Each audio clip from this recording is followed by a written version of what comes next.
புதுயுகம் பார்த்துட்டு இருக்க எல்லாருக்கும் ஜீவிகாவின் ஒரு பெரிய வணக்கம். வெல்கம் டு நிகழ்ச்சி. இது எஸ்ஆர்எம் குளோபல் ஹாஸ்பிட்டல்ஸ் வழங்கும் நலம் அறிவோம். இன்னைக்கு நலம் அறிவோம்ல இன்னொரு முக்கியமான எபிசோடாக தாங்க அமைய போகுது. கணையம் நம்ம எல்லாருக்குமே தெரியும், பேன்க்ரியாஸ் அப்படின்னு இங்கிலீஷில் சொல்லுவாங்க. பட் கணையத்தில் ஏற்படக்கூடிய ஒரு நோய் பற்றின தகவல்களை தான் இன்னைக்கு நம்ம நிகழ்ச்சியில் கேட்டு தெரிஞ்சுக்க போகிறோம். சமீப காலத்தில் இந்த மாதிரியான நோய்கள் நிறைய பேருக்கு வருது. பட் வந்த உடனே எல்லாரும் என்ன பண்ணுறோம், பேனிக் ஆகிடுறோம். ஸோ இன்னைக்கு நம்ம நிகழ்ச்சி மூலயமா ப்ளீஸ் டோன்ட் பி பேனிக், எதுக்குமே பயப்பட வேண்டாம், எல்லாத்துக்குமே சொல்யூஷன் இருக்குது, சரியான நேரத்தில் சொல்யூஷன் நிச்சயமாக இருக்குது அப்படின்ற ஒரு பாசிட்டிவ் தகவலை தான் டாக்டர் கொடுக்க போகிறாங்க. ஸோ இன்னைக்கு கணையத்தில் ஏற்படக்கூடிய இந்த கணைய அழற்சி நோய் பற்றி தான் நிறைய விஷயங்கள் பேச போகிறோம். எஸ்ஆர்எம் குளோபல் ஹாஸ்பிட்டல்ஸ்லேருந்து சீனியர் சர்ஜிக்கல் கேஸ்ட்ரோஎன்ட்ராலஜிஸ்ட் மற்றும் ஹெச்பிபி ஸ்பெஷலிஸ்ட் டாக்டர் பிரவீந்திரா அவர்கள் நம்ம கூட வந்திருக்காங்க. சாரை வெல்கம் பண்ணிவிட்டு அவங்ககிட்ட நிறைய விஷயங்கள் பேசலாம். வணக்கம் சார், நலமா இருக்கீங்களா? ஸோ ஃபர்ஸ்ட் ஆஃப் ஆல் நலம் அறிவோம்க்கு முதல் தடவை நீங்கள் வந்திருக்கீங்க. அண்ட் ஒரு முக்கியமான டாபிக் பற்றியுமே நம்ம பேச போகிறோம், நிறைய விஷயங்கள் சொல்ல போகிறீங்க. முதல்ல இந்த கணையம் அப்படின்றத நாங்கள் கேள்விப்பட்டிருக்கோம். But exactly what is pancreas, அது நம்ம உடம்புல என்ன பண்ணும், அதுக்கு முன்னாடி பேன்க்ரியாஸ்னால் என்னன்றதை சொல்லிடுங்க. கணையம் நம்ம வயிற்றோட மத்திய பகுதியில் இருக்கக்கூடிய ஒரு முக்கியமான சுரப்பி. அதுக்கு 2 வகையான செயல்பாடுகள் இருக்குது. ஒன்று எக்ஸோக்ரைன் ஃபங்க்ஷன் சொல்லுவாங்க, இன்னொன்று எண்டோக்ரைன் ஃபங்க்ஷன் சொல்லுவாங்க.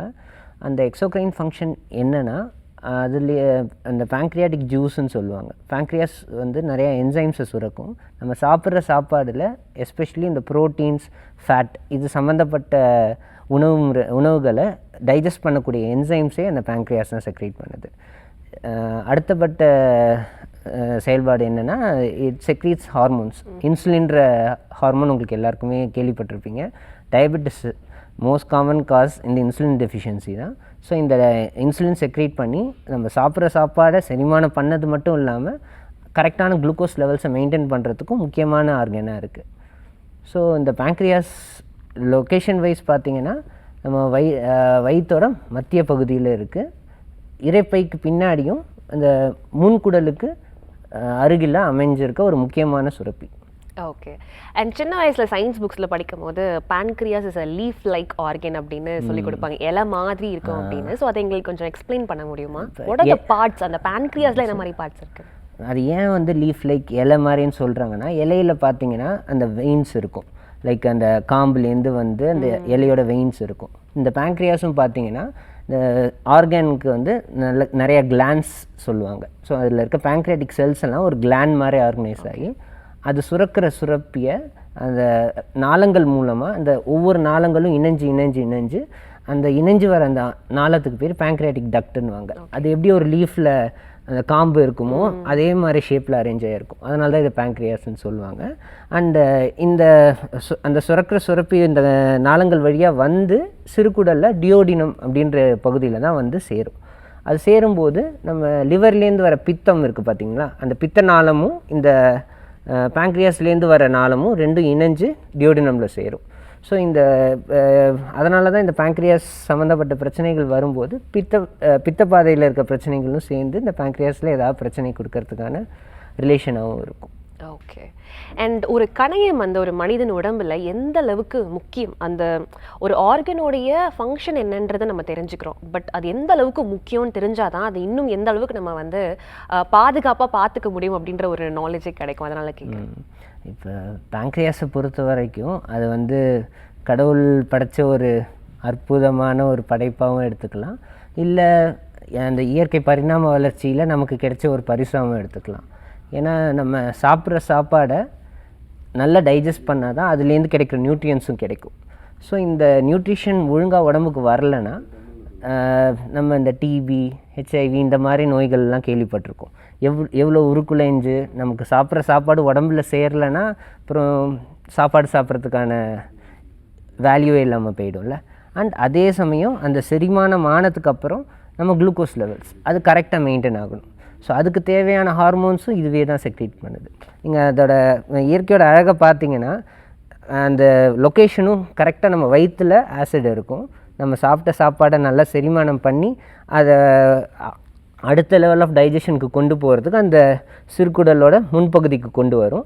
அந்த இடத்துல தான் கரெக்டாக லிவர்லேருந்து வர பித்தமும் இந்த கணையத்துலேருந்து வர இந்த பேங்க்ரியாட்டிக் ஜூஸும் சேர்ந்து அந்த டைஜஷனையே கரெக்டாக பண்ணும். பண்ணதுக்கப்புறம் குளுக்கோஸ் லெவல்ஸ் அதிகமாகும். அந்த நேரத்தில் கரெக்டாக இன்சுலின் செக்ரீட் ஆகும். இன்சுலின், குளுக்கோகான் இந்த மாதிரி ஹார்மோன்ஸ் எல்லாமே பேங்க்ரியாஸ்லேருந்து தான் வரும். ஸோ இந்த ஹார்மோன் செக்ரீட் ஆகி குளுக்கோஸ் லெவல்ஸ்லாம் கரெக்டாக கண்ட்ரோல் பண்ணி நம்ம உடம்புலையும் அந்த குளுக்கோஸ் போய் டெபாசிட் ஆகிறதுக்கும் இந்த குளுக்கோகான் ஹெல்ப் பண்ணும். ஓகே. ஸோ இந்த இவ்வளோ ஒரு முக்கியமான ஒரு ஆர்கன் வந்து நம்ம இப்போ லிவரில் பிரச்சனை வந்தால் கூட அறுவை மாற்று சிகிச்சை மூலமாக சரி பண்ணிக்கலாம். பட் இந்த பேங்க்ரியாஸில் பிரச்சனை வந்தால் பேங்க்ரியாட்டிக் டிரான்ஸ்பிளான்ஸ் இருக்குது. பட் அந்த பேங்க்ரியாட்டிக் டிரான்ஸ்பிளான்ஸால் பேங்க்ரியாட்டிக்கோட ஒரு செயலை மட்டும்தான் சரி பண்ண முடியும். இந்த எண்டோக்ரைன் ஃபங்க்ஷனை மட்டும்தான் பண்ண முடியும். செரிமானம் இல்லை, அதாவது இன்சுலின் செக்ரீஷன், இன்சுலினை மட்டும் சரி பண்ண முடியும்.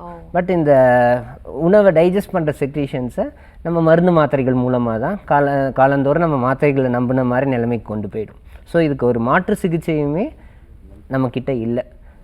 அந்த இந்த கணையத்தோட பாதிப்பு, அதாவது கணைய அழற்சின்னு சொல்லுவாங்க, இந்த கணையத்தில் ஏற்படுற வீக்கத்தை சரி செய்யறதுக்கு இப்போ வரைக்கும் எந்த மருந்துமே கண்டுபிடிக்கல. அண்டு க்யூர் எதுவுமே இல்லை. ஸோ அதை நம்ம எவ்வளோக்கு எவ்வளோ பாதுகாப்பாக பார்த்துக்கிறோமோ அவ்வளோக்குள்ள நம்ம தப்பிச்சுக்கலாம். அதே சமயம் ஏதாவது பிரச்சனை வந்துச்சுன்னா எவ்வளோ சீக்கிரமாக அதை கண்டறிஞ்சு ஆரம்பத்திலே அதுக்கு ஒரு முற்றுப்புள்ளி வைக்கிறோமோ நம்ம நிம்மதியாகவும் இருக்கலாம். கணையம் எந்த அளவுக்கு முக்கியம்னு கேட்டேன். அதுதாங்க ரொம்ப ரொம்ப ரொம்ப முக்கியம் அப்படின்னு நீங்கள் ஒரு பதில் கொடுத்துருக்கீங்க. அப்போது நீங்கள் சொல்கிறத வச்சு யோசிக்கும் பொழுது சார், ஒரு கணையம் வந்து பாதிக்கப்பட்டால் அதோடைய முதல் பாதிப்பு வந்துட்டு இந்த செரிமானம், டைஜஷனில் தான் காமிக்கும் அப்படின்னு நான் நினைக்கிறேன். ஸோ டைஜஷன் ப்ராப்ளம் இந்த கணையத்தினால ஏற்படுவது, அதனுடைய விளைவுகள்லாம் எப்படி இருக்கும்? இந்த கணையத்தோட பாதிப்பு, கணையம் மட்டும் இல்லை, நம்ம உடம்புல இருக்க எந்த உறுப்பு பாதிப்பானாலுமே அந்த பாதிப்பு நமக்கு வெளில தெரியறதுக்கு முன்னாடியே சில அறிகுறிகள் இருக்குது. ஓகே. ஸோ இதை வந்து ஒரு விதமான அழற்சி, ஒரு இன்ஃப்ளமேஷன் சொல்லுவாங்க. ஸோ வலி, இப்போ அடிபட்டதுன்னா நமக்கு என்ன ஆகும்? வலிக்கும். அதே தான் இங்கேயும் கணையத்துக்கு ஏதாவது பாதிப்பு வந்ததுன்னா நமக்கு வர சிம்டம் பெயின்னா எந்த இடத்துல தெரியும் சார்? ஸோ நம்ம ஆரம்பத்திலே டிஸ்கஸ் பண்ணும்போது பேங்க்ரியாஸ் வந்து வயிற்றோட மைய பகுதியில் இருக்குன்னு சொன்னேன். ஸோ அதுலேயுமே ஆழமான பகுதியில் இருக்குன்னு சொன்னேன். ஸோ இந்த பேங்க்ரியாட்டிக் பெயின் வந்து ஒரு போரிங் டைப் ஆஃப் பெயின், ஒரு கடப்பாரை எடுத்து வயிற்ற குத்துற மாதிரி இருக்கும், ஒரு அழுத்தமான வலி இருக்கும். ஸோ அந்த வலி எங்கே ஆரம்பிக்குன்னா இங்கே நடுப்பகுதியில் ஆரம்பித்து பின்முதுகுக்கு பரவும். ஸோ அந்த வலி ஆரம்பிக்கும் போதே உங்களுக்கு வேறு மற்ற வலிகளெல்லாம் பொறுத்துக்கலாம். பட் இந்த பேங்க்ரியாட்டிக் பெயின் வந்துடுச்சுன்னா வேறு எந்த வேலை பார்த்துக்கிட்டு இருந்தாலும் இந்த வலி வந்துடுச்சுன்னா நிறுத்திட்டு ஒரு நிமிஷம் இந்த வலியை பிடிச்சிக்கிட்டு இப்படி ஒரு முன்னாடி சாய்ஞ்சாதான் அந்த பெயினே நிற்கும். ஸோ இதை பேஷண்ட்ஸ் வந்து எங்ககிட்ட சொல்லும்போதே எங்களுக்கு தெரிஞ்சிடும். வலி மையப்பகுதியில் ஆரம்பித்து பின்முதுகுக்கு பரவுது, முன்னாடி சாஞ்சாதான் அந்த வலி குறையும். ஸோ இந்த தீவிரமான வலி தான் முதல் சிம்டம். அதுக்கு அடுத்த சிம்டம் பார்த்திங்கன்னா அந்த டேமேஜுக்கு நான் அதோட ஃபங்க்ஷன் சொன்னேன்ல, லைக் அந்த செரிமானம் அண்டு இன்சுலின் செக்ரீஷன், இதெல்லாம் இந்த ஃபங்க்ஷன் எல்லாம் எப்போ லாஸ் ஆகும்னா திரும்ப திரும்ப திரும்ப அழற்சி நடந்து அது அந்த பேங்க்ரியாஸில் ஒரு 50% ஆஃப் த செல்ஸ் அழிஞ்சதுக்கு அப்புறம் தான் இந்த எஃபெக்டே வெளில தெரியும். ஸோ நம்ம அந்த சமயத்தில் நம்ம வரத்துக்கு முன்னாடியே இந்த வயிறு வலி சாதாரண வலின்னு நினச்சி சில மாத்திரைகள் எடுத்துக்கிட்டு அதை காலத்தை போக்குனா அந்த இர்ரிவர்சிபிள் டேமேஜ், அதாவது திரும்ப மாற்ற முடியாத அளவுக்கு ஒரு டேமேஜ் ஆனதுக்கு அப்புறம் தான் பேஷண்ட்ஸ் வெளில வருவாங்க. ஸோ நம்ம அந்த வலியை வந்து சாதாரண வலின்னு பொருட்படுத்தாமல் என்னன்னு கண்டறியணும். ஸோ அந்த வலி தான் மிக முக்கியமான சிம்டம். இது மூலமாக பேங்க்ரியாட்டைட்டிஸ் வந்து அக்யூட் க்ரானிக்னு 2 விதமாக இருக்கும். இந்த அக்யூட் பேங்க்ரியாட்டைட்டிஸ், அதாவது அதிதீவிரமான பேங்க்ரியாட்டைட்டிஸ், இது எப்போ வரும் அப்படின்னா ஃபஸ்ட் எபிசோட் இல்லை 2வது எபிசோடில் ரொம்ப தீவிரமான வலி இருக்கும். அந்த இன்ஃபெக்ஷன் பரவுச்சு அப்படின்னா அடுத்தது ஃபீவர் இருக்கும். அண்ட் மற்ற உறுப்புகள் செயலிழப்பு, முதல்ல நுரையீரல் பாதிப்பாகும். ஏன்னா இப்போ இந்த பேங்க்ரியாட்டைட்டிஸ்னால் என்னென்னு தெளிவாக சொல்லிடுறேன். இந்த பேங்க்ரியாட்டைட்டிஸ்ன்றது இப்போ எப்படி ஒரு வத்துக்குச்சியிலேருந்து வர நெருப்பு அடுப்பை பற்ற வைக்கிறதுக்கு உதவுன்றது மாதிரி அது இருக்க வேண்டிய இடத்துல ஆக்டிவ் ஆனால் தான் அந்த செயல்பாடு நடக்கும். இப்போ அதே இது அந்த வத்திக்குச்சி அது உருவாகிற ஃபேக்ட்ரியிலே பற்றுச்சுன்னா என்ன ஆகும்? இந்த ஃபேக்ட்ரியே எரிஞ்சிடும். அதே தான் இங்கேயும் நடக்குது. இப்போ இந்த பேங்க்ரியாஸில் இருக்கிற என்சைம்ஸ் அது வந்து இன்ஆக்டிவ் ஸ்டேட்டில் இருக்கும். அது எப்போ அந்த நாளங்கள் மூலமாக வந்து அந்த டியோடினம்குள்ளார வந்து அந்த பித்தத்தோடு சேர்ந்து அந்த டியோடினம், அதாவது அந்த சிறுகுடலில் வந்து சேருதோ அங்கே தான் ஆக்டிவேட் ஆகணும். பட் இந்த பேங்க்ரியாட்டைட்டிஸில் என்ன ஆகுதுன்னா சில காரணங்கள்னால அது அந்த அந்த பேங்க்ரியாட்டிக் நாளங்கள் இல்லை அந்த பேங்க்ரியாட்டிக்குள்ளாரையே ஆக்டிவேட் ஆகிடுது. ஸோ சாப்பாடை செரிமானம் செய்ய வேண்டியது பேங்க்ரியாஸையும் சரி அதை சுற்றி இருக்கிற நம்மளோட தசைகளையும் சரி செரிமானம் செய்ய ஆரம்பிச்சிடும். அதனால தான் இந்த விளைவுகள் எல்லாமே வருது. ஸோ இப்போ அந்த மாதிரி நடந்துச்சுன்னா சில டேஞ்சர் சிக்னல்ஸ் உடம்புக்கு ரிலீஸ் ஆகும். அதுக்கு பேர் SIRSன்னு சொல்லுவாங்க, சிஸ்டமேட்டிக் இன்ஃப்ளமேட்டரி ரெஸ்பான்ஸ். இந்த ரெஸ்பான்ஸ்னால் முதல்ல டேமேஜ் ஆகிறது நுரையீரல், ஸோ மூச்சு திணறல் அதிகமாகும். அடுத்து பாதிப்படையக்கூடியது கிட்னிஸ். ஸோ இந்த யூரின் போகிறது ரீனல் ஷட் டவுன் சொல்லி கிட்னி ஃபெயிலியர் வரைக்கும் கொண்டு போய்விடும். இதே மாதிரி ஒவ்வொரு உறுப்பாக டேமேஜ் ஆகிக்கிட்டே வந்து அதுக்கு பேர் செப்சிஸ் ஆர் செப்டிக் ஷாக்குன்னு சொல்லுவாங்க. இன்ஃபெக்ஷன் பரவுச்சுன்னா உடம்பு ரத்தத்தில் கலந்து அந்த கிருமி தொற்று ஃபுல்லாக பரவி ஃபஸ்ட்டு பிபி குறையும், சிஸ்டமிக் ஷாக் சொல்லுவாங்க. அதுக்கப்புறமா இன்னும் கொஞ்சம் தீவிரம் அடைஞ்சதுன்னா உயிரிழப்புக்கான அபாயமும் இருக்குது. பட் இந்த மாதிரி அதிதீவிரமான பேங்க்ரியாடைட்டிஸ் 20% ஆட்களுக்கு மட்டும்தான் வரும், எல்லாருக்கும் இது வராது. பட் அந்த ஃபஸ்ட் எபிசோட்லேயே நம்ம கரெக்டாக பார்த்து கண்ட்ரோலில் வச்சுட்டோம்னா இந்த மாதிரி தீவிரமான விஷயங்கள் நடக்காது. ஓகே. ஸோ பேன்க்ரியாடைட்டிஸை நம்ம எப்படி கண்டறியலாம் அப்படின்னு நான் ஃபஸ்ட்டு கேட்ட கேள்விக்கு நீங்கள் சொன்னது ஒரு பெயின் இருக்கும் அப்படின்னு. அந்த பெயின் அதுவும் வயிற்று பகுதியில் ஆரம்பித்து பின்முதுகு வரைக்கும் ட்ராவல் ஆகும்னு சொன்னீங்க. இப்போ அது வந்து ஒரு மசில் பெயின் மாதிரி இருக்குங்களா இல்லை குத்ரா மாதிரி இருக்குங்களா? ஏன்னா சில பேருக்கு வந்துட்டு அந்த பெயினை ஐடென்டிஃபை பண்ண முடியல. ஸோ பேஷண்ட்ஸ் வந்து பார்த்திங்கன்னா லைக் அந்த நறு வயிற்றில் ஆழமாக ஏதோ ஒரு ஒரு அழுத்தம் கொடுக்குற மாதிரி இருக்கும். அப்படி தான் ஃபஸ்ட்டு ஆரம்பிக்கும். கொடையிற மாதிரி ஒரு கொடைஞ்சு ஒரு அழுத்தம் கொடுக்குற மாதிரி ஒரு போரிங் டைப் ஆஃப் பெயின் சொல்லுவாங்க. அப்படி கொடைஞ்சு உள்ளார போகிற மாதிரி ஒரு வலி ஆரம்பிக்கும். அந்த வலி வந்து பார்த்திங்கன்னா இனிஷியலாக ஒரு வந்துச்சுன்னா ஒரு 10 நிமிஷம் இருக்கும். அண்டு சில டைம் சாப்பாடு சாப்பிடும்போது இந்த கொழுப்பு நிறைஞ்ச லைக் இந்த ஃப்ரைட் ஐட்டம்ஸ், இந்த எண்ணெய் பலகாரங்கள் இதெல்லாம் சாப்பிட்டா தான் இந்த வலி வரும். இதெல்லாம் சாப்பிட்டா இந்த பெயின்லாம் கொஞ்சம் அதிகமாகும். ஸோ அந்த பெயின் ஆரம்பிச்சதுன்னா அந்த ஒரு 30 மினிட்ஸ்க்கு அது சில இருக்கும், 10லேருந்து 30 மினிட்ஸ் வரைக்கும் அந்த டியூரேஷன்ஸ் இருக்கும். ஸோ நம்ம இனிஷியலாக ஆரம்பித்து நாளாக அந்த இன்டர்வல்ஸ் குறையும். இப்போ ஒரு 3 மணி நேரத்துக்கு ஒரு தடவை அந்த வலி வருதுன்னா வலி தொடர்ச்சியாக இருக்கிற மாதிரியே இருக்கும். அப்பப்போ வலி அதிகமாக இருக்கும். அது வந்து அப்போ என்ன ஆகும்னா அந்த acute pancreatitis will become a chronic pancreatitis. அதாவது நாளடைவில் அந்த தீவிரத்தன்மையை விட இப்போ தான் அந்த செயல்பாட்டு தன்மை வரும். அந்த 50%க்கு மேலே அந்த செல்ஸ்லாம் இர்ரிவர்சிபிள் டேமேஜ் ஆகிக்கிட்டே வரும்போது அந்த பேரன்கைமாலேருந்து அந்த ஃபஸ்ட்டு செக்ரீஷன்ஸ் என்சைம்ஸ் குறையும். அதனால் கொழுப்பு சத்தெல்லாம் நம்ம சாப்பிட்றது செரிமானமாகாமல் அதை மலம் வழியாக எக்ஸ்க்ரீட் ஆக ஆரம்பிக்கும். ஸோ ஒரு டயரியான்னு சொல்லுவாங்க, ஸ்டேட்டோரியான்னு சொல்லுவாங்க. அதனால் இந்த விட்டமின் DEAK அதாவது ஃபேட் சால்யூபிள் விட்டமின்ஸ் இந்த குறைபாடெல்லாம் ஏற்படும். நெக்ஸ்ட்டு வந்து பார்த்திங்கன்னா இன்சுலின் செக்ரீஷன் குறையும். இப்போ தான் வந்து இந்த டயபெட்டிஸ்ன்ற நோய் வெளிப்பட ஆரம்பிக்கும். யூஸ்வலாக டயபெட்டிஸ் வந்து டைப் 1 டைப் 2 அப்படின்னு 2 வகையாக சொல்லுவாங்க. பட் இந்த பேங்க்ரியாடைட்டிஸ்லேருந்து வர்றது 3வது வகை.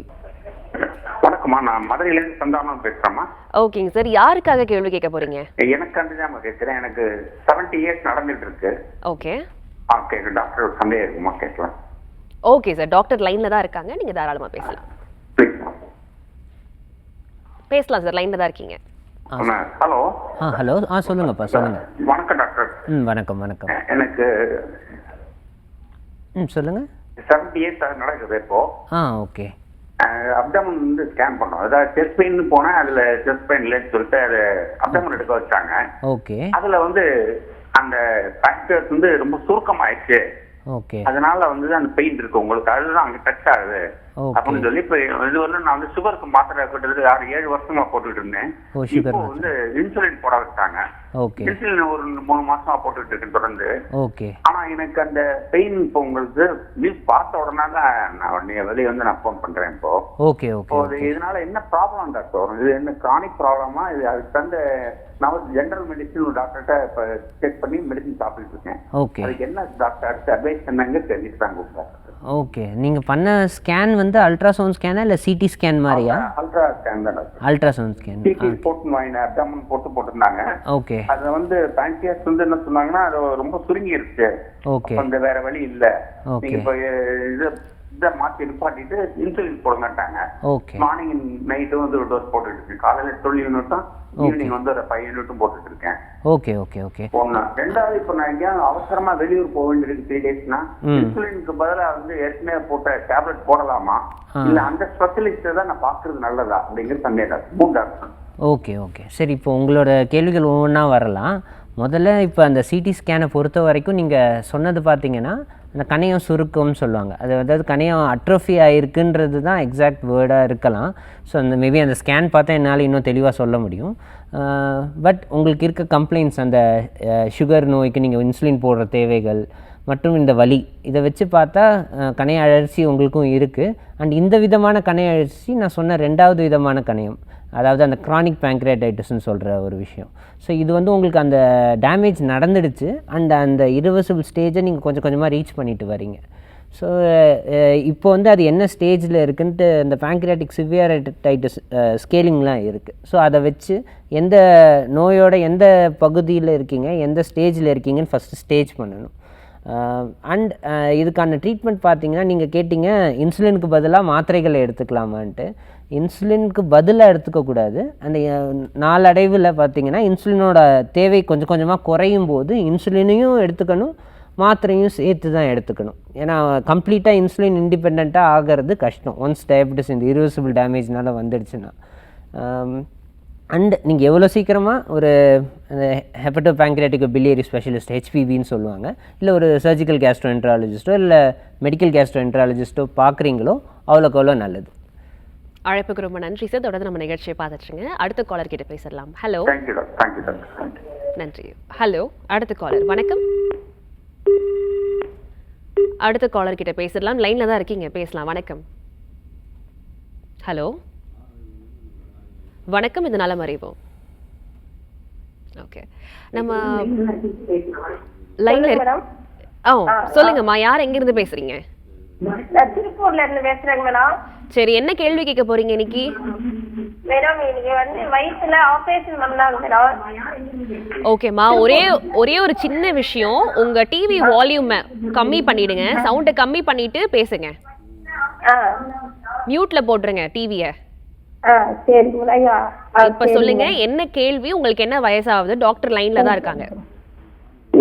சொல்லுங்கம்மா, சொல்லுங்க. எனக்கு வந்தீங்க 93ல அல்சர் அப்படின்னு சொல்லிட்டு ஆபரேஷன் பண்ணனுங்க. ஓகேம்மா. இறப்பை அல்சர், அப்பண்டிஸ், குடல் ஒரு சைடு ஒட்டிக்கிச்சுங்க மேடம், பந்து மாதிரி சுருண்டுச்சுன்னு சொல்லிட்டு சொன்னாங்க மேடம். ஓகே. அதுக்கு மெடிசன்லாம் எடுத்தாங்க மேடம். ரொம்ப நாள் அது சாப்பிட்டே இருந்தேன் மேடம். அப்புறமே வேண்டான்ட்டாங்க மேடம். ஓகே. இப்ப வந்து உடல்நிலை சரியில்லைன்னா மருந்து மாத்திரை சாப்பிட்டோம்னா அது வந்து எனக்கு ஒத்துக்க மாட்டேங்குதுங்க மேடம். நீங்கள் உடல்நிலை சரியில்லைன்னு சொல்கிறீங்களே, என்ன விதமானதுன்னு கொஞ்சம் தெளிவாக சொல்ல முடியுமா? சும்மா காய்ச்சல், தலைவலி. ஓகே. இப்போ மூட்டு வலி வந்துச்சு மேடம். அதுக்கெல்லாம் மருந்து சாப்பிட்டோம்னா அது வந்து ஒத்துக்க மாட்டேங்குதுங்க மேடம். எந்த மெடிசனும் ஒத்துக்க மாட்டேங்குதுங்க மேடம். லைக் அந்த மெடிசன் சாப்பிட்டா உங்களுக்கு என்ன வயிறு வலி அதிகமாகுதா, இல்லை செரிமானமாக மாட்டேங்குதா? வயிறு வீங்குது. ஓகே. வயிறு வீங்குதுங்கம்மா. உங்களுக்கு அந்த இதுக்கு முன்னாடி பண்ண அறுவை சிகிச்சை பண்ணி எவ்வளோ நாள் இருக்குமா? 93ல பண்ணினேங்க மேடம். 93ல பண்ணதா? 26, 90. இப்ப சமீபத்துல ஏதாவது ஸ்கேன் ஏதாவது எடுத்திருக்கீங்களா? இல்ல, காலுக்கு தான் மேடம் எடுத்தாங்க மேடம். எலும்பு தேய்மானம் ஆயிடுச்சுங்க மேடம். முட்டி எலும்பு தேய்மானம் ஆயிடுச்சுங்க மேடம். இல்ல, அந்த வயிறு வீக்கம்னு சொன்னீங்களே, அது வந்ததுக்கு அப்புறம் உங்களுக்கு எடை குறைவு, வாந்தி, இந்த வயிற்றுப்போக்கு, இந்த மாதிரி ஏதாவது பிரச்சனைகள் ஏதாவது இருக்கா? வாந்தி வருதுங்க மேடம். அந்த மருந்து சாப்பிட்டா மட்டும் வாந்தி வருதுங்க மேடம். வாந்தி வந்துருச்சுன்னா சரியாயிடுச்சுங்க மேடம். ஓகே. உங்களுக்கு பார்த்தீங்கன்னா அந்த இரைப்பை அல்சருக்காக பண்ண அந்த சர்ஜரியை பண்ண இடத்துல ஏதாவது அடைப்பு இருந்ததுன்னா இந்த மாதிரி சிம்டம்ஸ் இருக்கும்.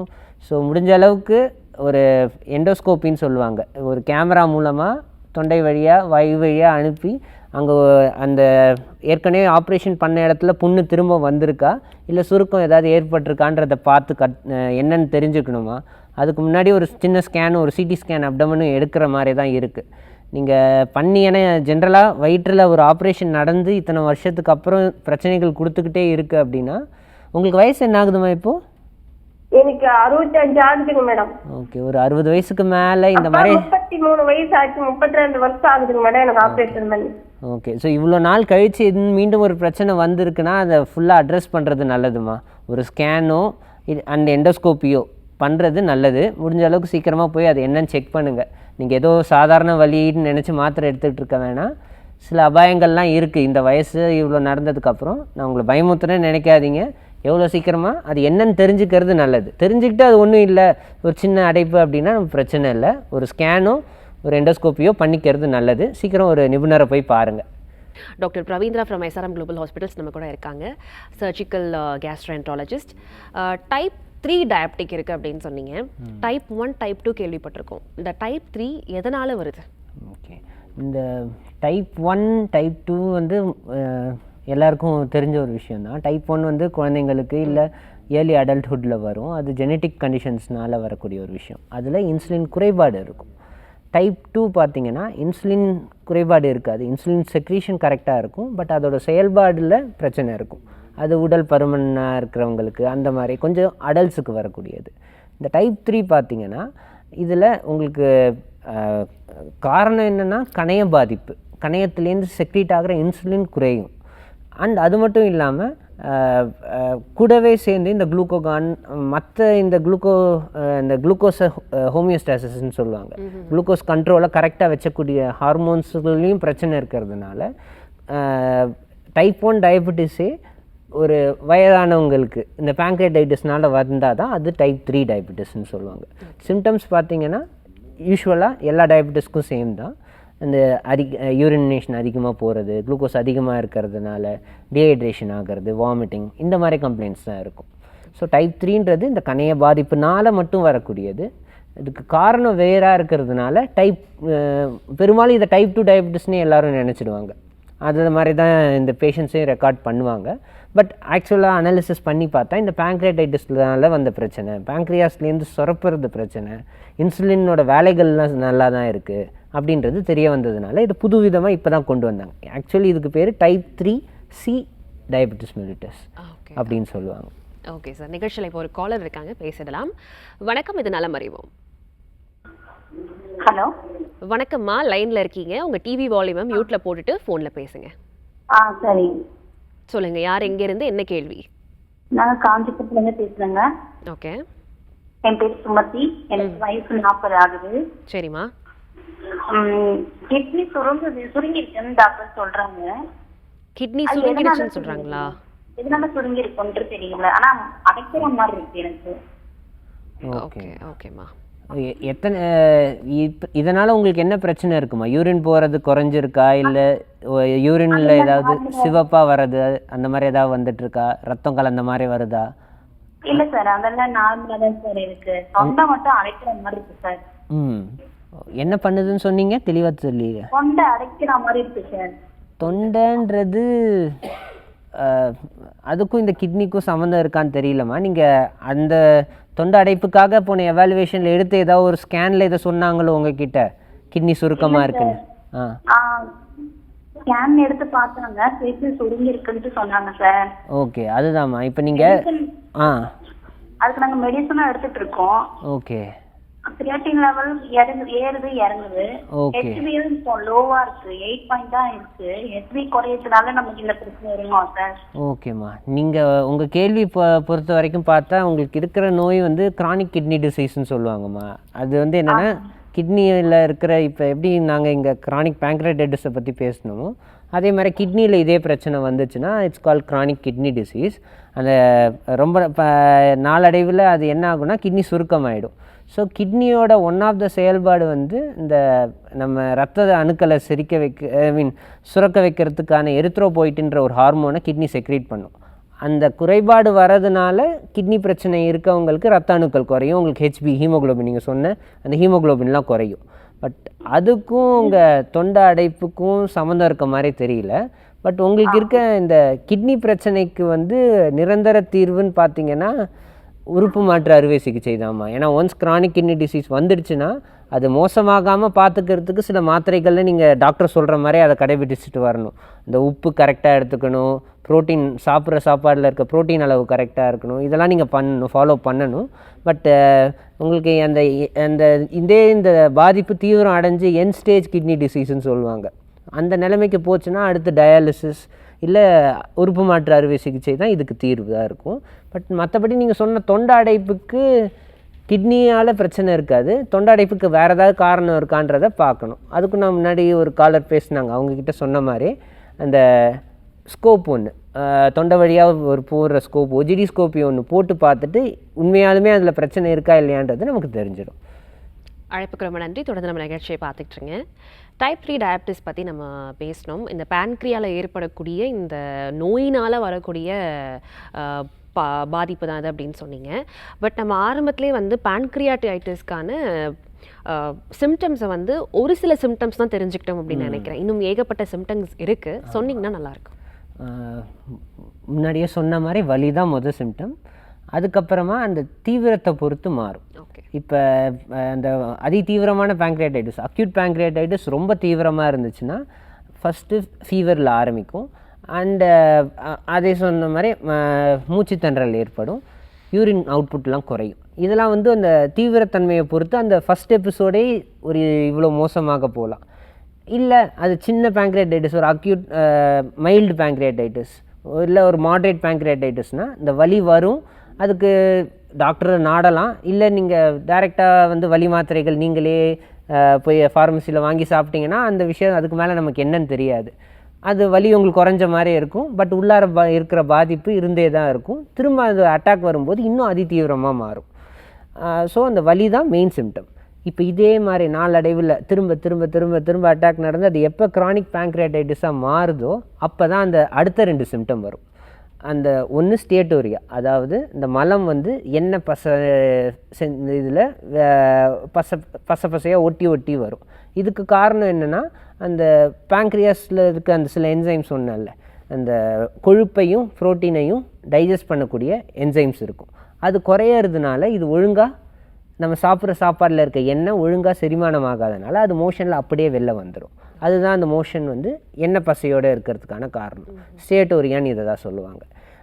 இதனால் என்ன நடக்கும்னா நம்ம எண்ணெய் வகையான உணவுகளில் நம்ம விட்டமின் ADEKன்னு சொல்லுவாங்க, ஃபேட் சால்யூபிள் விட்டமின்ஸ். இதெல்லாம் அப்சார்ப் ஆகிறதுக்கு இந்த ஃபேட் டைஜஷன் ஒழுங்காக நடக்கணும். இது ஒழுங்காக நடக்கலை அப்படின்னா இதுவும் சேர்ந்து மோஷனில் வெளில வந்துடும். ஸோ அந்த விட்டமின் குறைபாடுகளும் வரும்.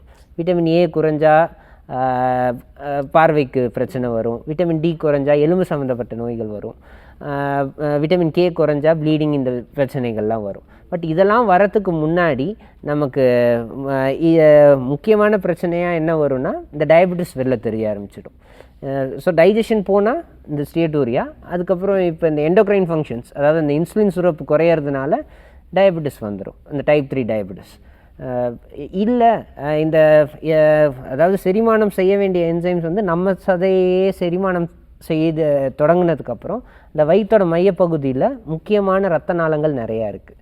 அந்த இரத்த நாளங்களை டைஜஸ்ட் பண்ண ஆரம்பிக்கும். அதுதான் வந்து கொஞ்சம் அதெல்லாம் காம்ப்ளிகேஷன்ஸ் சொல்லுவாங்க, பேங்க்ரியாட்டிஸோட காம்ப்ளிகேஷன்ஸ். ஸோ அது அந்த மாதிரி அரிச்சு அரிச்சு அரிச்சு சுற்றி இருக்க சதையெல்லாம் அரைச்சி ஒரு நீர்க்கட்டி மாதிரி ஃபார்ம் ஆகும்.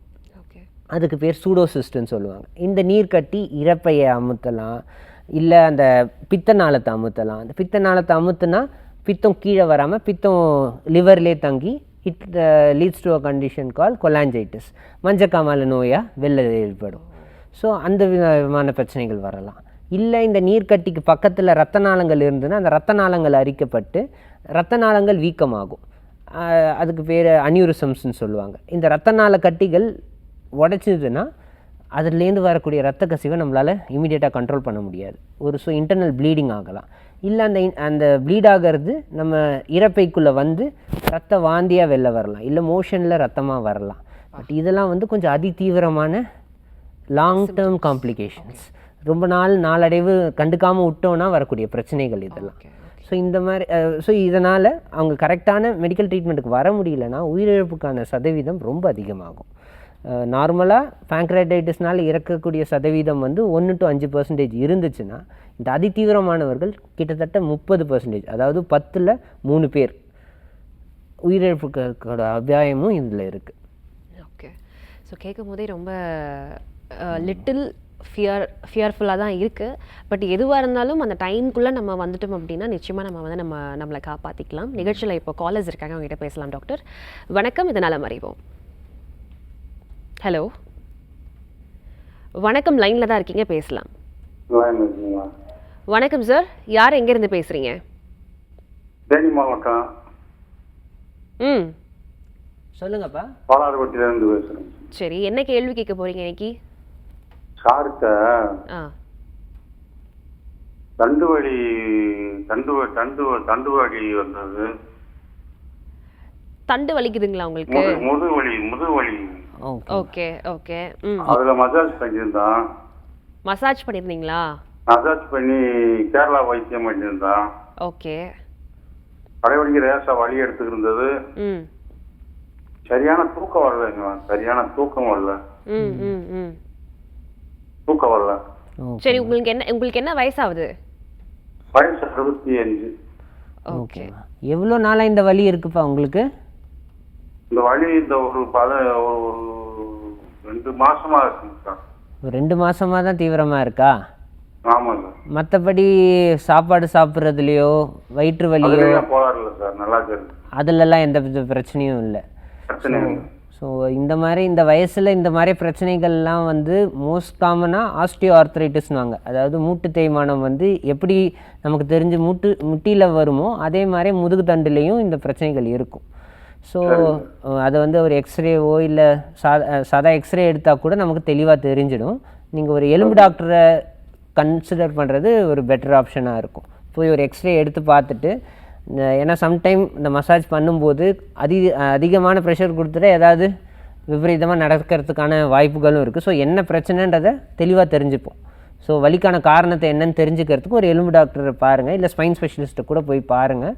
என்னன்னு கேட்டு அறிஞ்சிட்டு நீங்கள் மற்றதை கண்டினியூ பண்ணலாம். Doctor Praveendra from SRM global hospitals, surgical gastroenterologist மற்றும் HPP ஸ்பெஷலிஸ்ட் இன்னைக்கு நம்ம கூட இணைந்திருக்காங்க. கணை அழற்சி நோய் பற்றி நிறைய விவரங்களை வந்து கொடுத்துட்டு இருக்காங்க. தொடர்ந்து டாக்டர் கிட்ட பேசுறதுக்கு முன்னாடி நிகழ்ச்சியில் ஒரு நேயர் காத்துட்டு இருக்காங்க, பேசிடலாம். வணக்கம். ஹலோ. வணக்கம் சார், என்ன கேள்வி, எங்க இருந்து கூப்பிடுறீங்க? எங்க அம்மாவுக்கு வந்து ரைட் சைடு முக்கிய வலி இல்லாம அந்த காசு மட்டும் இழுத்து பிடிக்குது, நரம்பு கொடுக்குதுங்க. 65 வயசு ஆகுதுங்க. ஓகே, அந்த காஃப் மசில்ஸ் இழுத்து பிடிக்குதுன்னு சொல்றாங்களா? அந்த ஒரு காலம் மட்டும் அப்படியே நரம்பு. Okay okay. எவ்வளோ நாளாக இந்த பிரச்சனை இருக்குப்பா? ஒரு 1 year அந்த 8 months இருக்கும். ஓகே. நைட்ல பாத்தீங்கன்னா சரியான தூக்கம் இல்லைங்க. ஓகே. ஹலோ, உங்க சைடுல போனுடைய சிக்னல் கொஞ்சம் வீக்கா இருக்கு. போனை சரியா வச்சு பேசுறீங்களா? ஓகே, சொல்லுங்க. ஸோ இந்த கால் பிடிக்கிறதுன்னு சொன்னீங்கல்ல, என்ன வயசாகுது உங்கள் அம்மாவுக்கு? 65 வயசுங்க. 65 வயசு. இதுக்கு என்ன விதமான வைத்தியம்லாம் இதுக்கு முன்னாடி எடுத்திருக்கீங்க? லோக்கல் டாக்டர்கிட்ட பாக்குறதுங்க, பார்த்துட்டு அதுக்கு ஒரு 2 days மாத்திரை குடிப்பாங்க. ஓகேப்பா. இது என்னன்னா, இதுக்கு முன்னாடி வந்து ஒரு வண்டியில போயிட்டு கீழே மாட்டி கீழே ஸ்கிட் ஆகி விழுந்தாங்க புல்லட்ல. ஓ, அப்போ அடிபட்டப்ப ஏதாவது உள்ளார ஏதாவது ஆப்ரேஷன் ஏதாவது வச்சிருக்காங்களா? சும்மா காய்ச்சி தான் அனுப்பிச்சு மண்டையில. Okay okay okay okay. அப்ப பாத்தீங்கன்னா இந்த கண்ணு பொங்குறது அடிக்கடி, ஏதாவது ஒண்ணு ஹீட் ஆனாவோ பாடி இதானாவோ கண்ணு மட்டும் பொங்கும். ஓகே. அது எப்படின்னா, நாங்க பாட்டிக்கு வந்து இந்த முழங்கால் வலி தான் இருக்கும். டெய்லி மாத்திரை போட்டாதான் அந்த தூக்கம் ஓடியும் சொல்லிட்டு ஒரு இது மாதிரி. நீங்களுமே ஒரு முடிஞ்ச அளவுக்கு சீக்கிரமாக என்ன ஒரு எலும்பு டாக்டரை பார்க்கறது நல்லதுப்பா. ஏன்னா இந்த தசை சம்மந்தப்பட்ட விஷயங்களை நேரில் பார்த்து எக்ஸாமின் பண்ணாதான் நமக்கு அது என்ன பிரச்சனை, நரம்புனால வர பிரச்சனையா, இல்லை மூட்டு தேய்மானத்தினால வர பிரச்சனையா, இல்லை தசை பிடிப்பா என்னன்றதெல்லாம் தெரியும். அதை பார்த்துட்டு ஃபிசியோதெரப்பியோ இல்லை சில மாத்திரைகளோ கொடுத்து உங்களுக்கு வைத்தியம் இருக்கும்பா. சரியா? ஒரு எலும்பு நிபுணரை நீங்கள் போய் பார்க்கறது நல்லது. கால் பண்ணதுக்கு ரொம்ப நன்றி சார். இப்போ என்னுடைய அடுத்த கேள்வி என்னென்னா, எக்கச்சக்கமான சிம்டம்ஸ் சொன்னீங்க, பட் இந்த அறிகுறியெல்லாம் வர்றதுக்கு முக்கியமான காரணம் நாம் வந்து நம்ம உடம்பை போட்டு பண்ணுற செயல்கள் தான். ஸோ நம்மளுடைய அன்றாட செயல்கள் என்ன விஷயங்கள் இந்த அறிகுறிகள் வர்றதுக்கு முக்கியமான காரணமாக இருக்குது? ஓகே. நம்ம செயல்களில் மிகவும் மோசமான தவிர்க்க வேண்டிய ஒரு செயல் வந்து மது பழக்கம், ஆல்கஹாலிக் பேங்க்ரேட்டைட்டிஸ். அடுத்து பார்த்தீங்கன்னா அது கூடவே சேர்ந்து புகைப்பிடித்தல். ஓகே. அந்த மது அருந்துதல் புகைப்பிடித்தல் ரெண்டும் சேர்ந்த காம்போ தனித்தனியாக வெறும் புகைப்பிடிக்கிறது மது அருந்ததை விட ரொம்ப டேஞ்சரஸானது. இது தவிர்க்க வேண்டிய முக்கியமான காரணம். அதுக்கு அடுத்து பார்த்தீங்கன்னா நம்ம உடம்பில் இருக்கிற கொழுப்பு ரத்தத்தில் இருக்கிற கொழுப்பின் அளவு அது எதனால் அதிகமாகுது? இந்த பீட்சா, பர்கர், இந்த மாதிரி fast food, oily fried foods இதெல்லாம் கொஞ்சம் அதிகமாக சாப்பிட்றதுனால நம்ம உடம்பு ரத்தத்தில் இருக்கிற கொழுப்புகள் அதிகமாகும். அதனால் வரக்கூடிய விளைவு தான் இந்த பித்தப்பையில் கற்கள் ஃபார்ம் ஆகும். பித்தப்பை கற்கள், கால் ஸ்டோன் சொல்லுவாங்க. இந்த கால் ஸ்டோன் என்ன பண்ணுன்னா பித்தநாளம் வழியாக இறங்கி இந்த பித்தப்பாதையும் அந்த கணையத்துலேருந்து வர அந்த நாளமும் ரெண்டும் சேர்ந்து இணையிற இடத்துல வந்து ஒரு அடைப்பை ஏற்படுத்தி இந்த கணைய அழற்சியை உருவாக்கும். ஸோ 80% மக்களுக்கு இந்த பேங்க்ரியாடைட்டிஸ் பிரச்சனைக்கு காரணம் இந்த 2 தான், கால் ஸ்டோன்ஸ் மற்றும் மது பழக்கம். இதை 2த்தையும் நம்ம தவிர்த்துக்கணும். அண்டு இந்த கால் ஸ்டோன்ஸ் தவிர்ப்பு வந்துடுச்சுன்னா அது பித்தப்பையில் இருக்கும்போதே அறுவை சிகிச்சை மூலமாக இந்த பித்தப்பையை எடுத்துக்கணும். அதுக்கு பேர் லாப்ரோஸ்கோபிக் கோலிசிஸ்டெக்டமின்னு சொல்லுவாங்க. ஸோ கீஹோல் சர்ஜரிஸ் மூலமாக பண்ணிடுறது. ஸோ இல்லை ஒரு அட்டாக் வந்துடுச்சுனாலும் அந்த பேங்க்ரியாடைட்டிஸ் அந்த ஒரு அட்டாக் அந்த குணமானதுக்கு அப்புறம் அதுக்கு காரணமாக இருக்கக்கூடிய பித்தப்பையை இந்த கற்களோடு சேர்த்து எடுத்துடணும். ஸோ இது 2 பண்ணாலே 80% பேங்க்ரியாடைட்டிஸை தடுத்துடலாம். இதர காரணங்கள் என்னென்னலாம் இருக்குன்னா ஜெனட்டிக் மரபணு நோய்கள் அண்டு ஆட்டோஇம்யூன் பேங்க்ரியாடைட்டிஸ். நம்மளோட நோய் எதிர்ப்பு சக்திக்கு காரணமாக இருக்கக்கூடிய சிஸ்டமே நம்மளை அட்டாக் பண்ண ஆரம்பிக்கும். ஸோ இதுக்கெலாம் நம்மளால் பெருசாக நம்ம கண்ட்ரோலில் இருக்கிறது மூலமாக குணப்படுத்த முடியாது. But other 2 alcohol and smoking தடுக்கிறது ரொம்ப முக்கியம். அதுக்கப்புறம் கொழுப்பு வகையான அந்த உணவுகளை எடுத்துக்கிறதையும் கம்மி பண்ணணும். ஓகே, ஹை ஃபேட்ஸ் இருக்கக்கூடிய மோஸ்ட்லி ஃபாஸ்ட் ஃபுட்ஸ். ஸோ இதிலலாம் என்ன ஆகும் அப்படின்னு பார்த்தீங்கன்னா ஒரு சமயம் அண்டு கணையம் அழற்சிக்கு காரணமாக இருக்கிறத விட ஒன்ஸ் கணைய அழற்சி வந்துடுச்சுன்னா இந்த மாதிரி உணவு முறைகள் எல்லாமும் நம்ம தடுக்கணும். எந்தெந்த மாதிரி உணவு முறைகளை தடுக்கணும்னு நினச்சிங்கன்னா இந்த ஜென்ரலாக ஒரு கான்செப்ட் என்னென்னா பால், தயிர் இதெல்லாம் கொழுப்பு ஜாஸ்தின்னு சொல்லுவாங்க. பட் அதில் நல்ல விஷயங்களும் நமக்கு இருக்குது. ஸோ அந்த skimmed milk, low fat curd அந்த மாதிரி விஷயங்களை எடுத்துக்கலாம். And oil, deep fried items தவிர்க்கிறது நல்லது. ஃபாஸ்ட் ஃபுட் இதிலலாம் பார்த்திங்கன்னா உங்களுக்கு நிறைய ட்ரான்ஸ் ஃபேட்டுன்னு சொல்லுவாங்க. உடம்புக்கு ரொம்ப கேடு விளைவிக்கக்கூடிய கொழுப்புகள் அதனால் நிறையா கருகும். இதனால் நம்ம ட்ரைக்ளிசரைட்ஸ் லெவல் அதிகமாகும். அதனால் பேங்க்ரியாடைட்டிஸ் அதிகமாகும். அண்ட் இந்த கொழுப்பு உணவுகள்லாம் எடுக்கும்போது கணையத்துக்கு எக்ஸ்ட்ரா லோடு கொடுப்போம். ஆல்ரெடி கணையம் பாதிப்பில் இருக்கும்போது கணையத்துக்கு நம்ம எக்ஸ்ட்ரா லோடு கொடுத்தோன்னா அது இன்னும் சீக்கிரம் மோசமாயிடும். அதனால தான் இந்த கொழுப்பு சார்ந்த உணவுகள் இந்த பேங்க்ரியாடைட்டிஸ் பேஷண்ட்டுக்கு தவிர்க்கணும். இதுக்கு மாற்றாக நல்ல பச்சை காய்கறிகள் அண்டு ப்ரோட்டீன்ஸ் லைக் ஃபிஷ்ஷு இந்த மாதிரி நான்வெஜ் இல்லாமல் எடுத்துக்கலாம். தடுக்கணும்னு அவசியம் இல்லை. முட்டை எடுத்துக்கிட்டிங்கன்னா முட்டை வெள்ளைக்கரு நிறையா எடுத்துக்கலாம். அந்த மஞ்சக்கருவை மட்டும் எடுத்துக்கிட்டு அண்டு ஃபிஷ்ஷு இதை மாதிரி சிக்கன் இதெல்லாமும் எடுத்துக்கலாம். பட் எண்ணெயில் பொரிக்காமல் வேக வச்சு சாப்பிட்றது, கிரில் சிக்கன் இல்லை குழம்புல வச்சு சாப்பிட்றது இந்த மாதிரியா எடுத்துக்கிட்டோன்னா அதனால் பிரச்சனைகள் இருக்காது, நல்லதும் கூட. Okay sir. இப்போ ஒரு பேஷண்ட் வந்துட்டாங்க, எனக்கு இந்த மாதிரியான சிம்டம்ஸ்லாம் இருக்குன்னு, அவங்களுக்கு மேபி பேன்க்ரியாடைட்டிஸ் இருக்குமோன்னு நீங்கள் சஸ்பெக்ட் பண்ணுறீங்க. என்ன மாதிரியான ஸ்கேன் டெஸ்ட் இதெல்லாம் எடுப்பீங்க? முதல்ல ஃபஸ்ட்டு நம்ம எடுக்கிறது பிளட் டெஸ்ட். ஸோ இந்த பிளட் டெஸ்ட்டில் அமைலேஸ், லைபேஸ்ன்னு என்சைம்ஸ், இதுவும் பேங்க்ரியாஸில் செக்ரீட் பண்ணக்கூடிய என்சைம்ஸ் தான். இந்த கொழுப்பை கரைக்கிறதுக்கு உதவக்கூடிய என்சைம் தான் லைபேஸ். பேங்க்ரியாடைட்டிஸில் நான் முன்னாடியே சொன்ன மாதிரி அது அங்கே மட்டும் அதாவது குடலுக்குள்ளார நடக்க வேண்டிய செரிமானம் உடம்பில் நடக்குது. ஸோ அந்த ஸ்பில் ஆகிற எக்ஸஸ் என்சைம்ஸ் பிளட்டில் ரைஸ் ஆகும். அதை நம்ம பிளட் டெஸ்ட் மூலமாக கண்டுபிடிச்சிடலாம். இந்த அமைலேஸ் லெவல்ஸ், லைபேஸ் லெவல்ஸ் பார்ப்பாங்க. இது அதிகமாக இருந்ததுன்னா இன் காம்பினேஷன் வித் கரெக்டாக நம்ம சொன்ன மாதிரி பெயின் இருந்துச்சுன்னா இது 2 மட்டும் இருந்தால் கூட போதும் பேங்க்ரியாடைட்டிஸ்ன்னு சொல்லிடலாம். பட் சில பேருக்கு இந்த என்சைம்ஸ் எலிவேட் ஆகாது. அவங்களுக்கு அடுத்த விதமாக ஸ்கேனிங் எடுத்து பார்க்கணும். அது ஃபஸ்ட்டு அல்ட்ராசவுண்ட் ஸ்கேன் எடுப்பாங்க. பட் அந்த அல்ட்ராசவுண்ட் ஸ்கேனில் என்ன பிரச்சனைனா வயிற்று ஃபுல்லாக சிறுகுடல் இருக்கும். அந்த கணையம்ன்றது நான் முன்னாடியே சொன்ன மாதிரி ஆழப்பகுதியில் மையத்தில் பின்னாடி இருக்கும். ஸோ இந்த குடலில் இருக்கக்கூடிய காற்று இந்த அல்ட்ராசவுண்ட் ஸ்கேனில் நமக்கு தெளிவாக தெரியாமல் பண்ணிடும். ஸோ அதுக்காக சிடி ஸ்கேன், அதாவது சிஇசிடி அப்டமன் சொல்லுவாங்க. அதுக்கு தனியாக பேங்க்ரியாட்டிக் ப்ரோட்டோகால்னே சொல்லுவாங்க. பேங்க்ரியாஸ்டைட்டிஸை கண்டுபிடிக்கிறதுக்கு மட்டும் இல்லாமல் பேங்க்ரியாஸில் வரக்கூடிய எதிர பிரச்சனைகளையும் கண்டுபிடிக்கிறதுக்குன்னே சில ஸ்கேன் முறைகள் இருக்குது. அதுதான் பெஸ்ட்.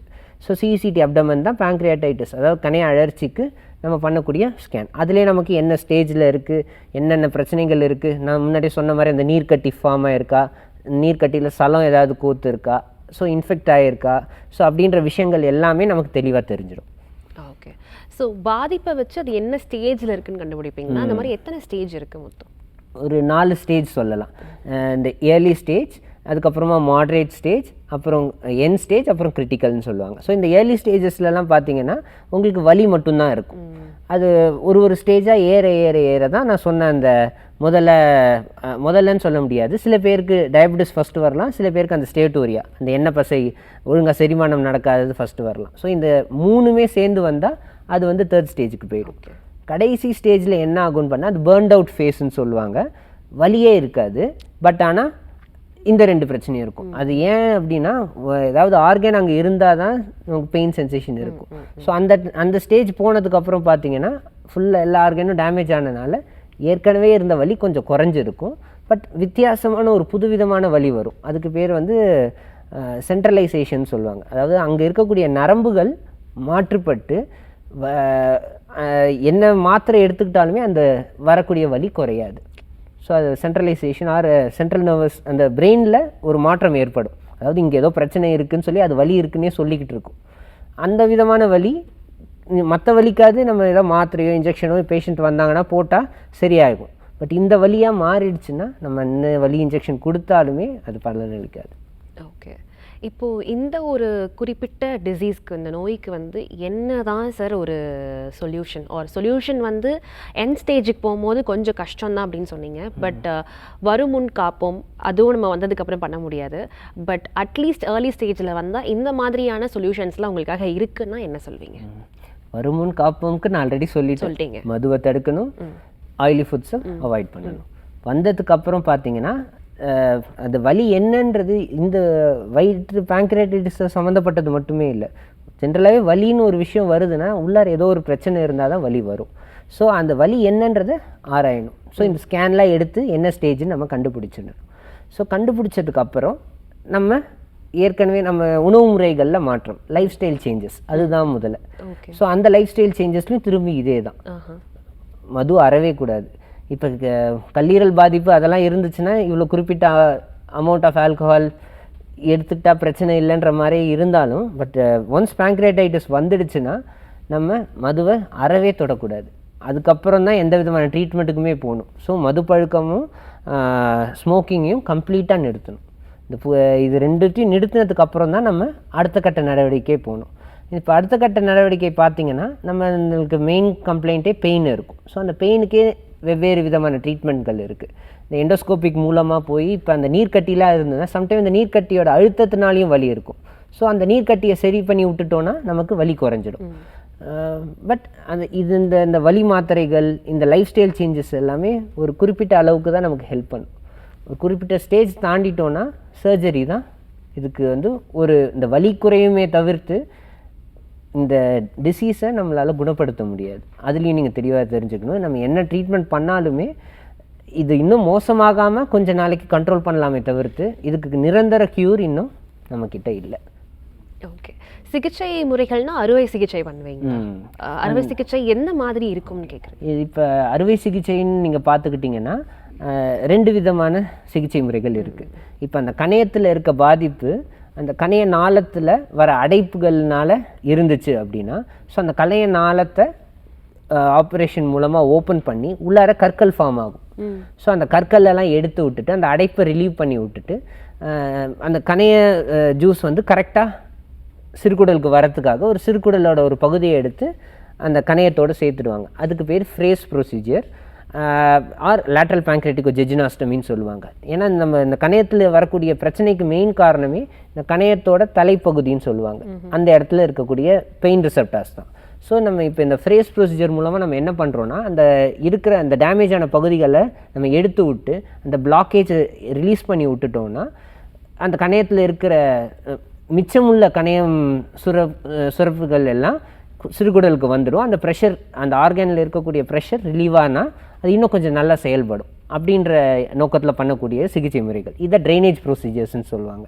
இன்னொரு கட்டத்தில் என்ன இருக்குன்னா, அந்த ரத்த நாளத்தில் எந்த பிரச்சனையும் இல்லை, அடைப்பெல்லாம் இல்லை, பட் இருந்தாலும் பேங்க்ரியாடைட்டிஸ் இன்னும் இருக்குது, அந்த அழற்சி இருக்குன்னா என்ன பண்ணலான்னா, இப்போ அந்த பேங்க்ரியாஸ்க்கு எந்த பாகம் பாதிப்பு இருக்குதுன்னு பார்க்கணும். தலைபாகம் பாதிப்பாக இருந்ததுன்னா விப்பிள்ஸ் ப்ரொசீஜர்னு ஒன்று சொல்லுவாங்க. ஸோ அந்த பகுதியை எடுக்கணும், இல்லை வால் பகுதியை எடுக்கணும். இது வந்து ரிசெக்ஷன் முறை. இந்த 2 முறைகள் தான் இருக்குது.